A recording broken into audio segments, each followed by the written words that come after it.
இப்போ உங்கள் வீட்லேயே ஒரு ஆக்டர் வளர்றாரு. What is that like? என் பையன்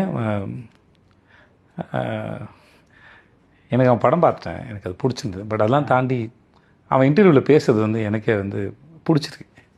ஏன்னா அவன் மேலே வைக்கப்பட்ட விமர்சனங்கள் நான் எதுக்குமே வந்து அவனுக்கு எதுவும் சொல்ல விரும்பலை.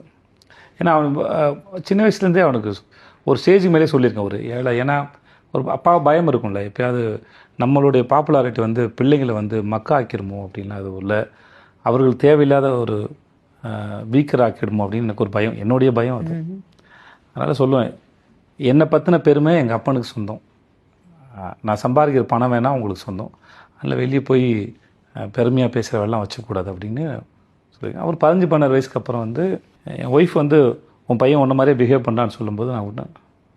அவன் சொன்ன டைலாக் அப்பா வேறு, அது நான் ஆரம்பித்து வச்சது. அது அப்பா வேறு நீ வேறு, என்னுடைய பேரையோ சுமக்கிறதோ அப்படிலாம் இல்லைடா, நீ தனி உயிர், அது அதுபோல் நம்பு, அது இல்லாட்டி இதுலேயே உன்னோட மூழ்கிடும், அது தாண்ட முடியாதா அப்படின்னு.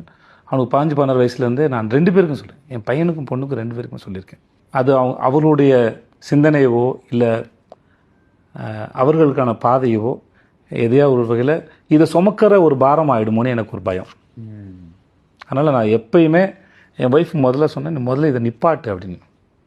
அது என் பிள்ளை தான், அது வந்து எப்படினாலும் அது, ஏன்னா நிறையா நான் எதாவது பேசிகிட்டு இருக்கும்போது சொல்லுவேன், போன வாரம் தான் உன் பையன் இதை சொல்லிட்டு போனான் அப்படின்னு சொல்லுவாங்க. ஸோ அதனால் யோசிக்கிறது இல்லை, உன் பொண்ணு இதை சொன்னான் அப்படின்னு நான் சொல்லுவேன். ஸோ யோசிக்கிறது இதெல்லாம் வந்து ஆல்மோஸ்ட் சிங்க் ஆகும், பேசும்போதெலாம் இருக்கும், அதெல்லாம் ஓகே தான் அது. ஆனால் இந்த அப்பா மாதிரியே இருக்குன்னு சொல்லும்போதில் ஒரு ஸ்டேஜ் மேலே குழந்தைக்கு அது ரொம்ப பாரமாகிடுமோன்னு எனக்கு ஒரு பயம் இருந்தது.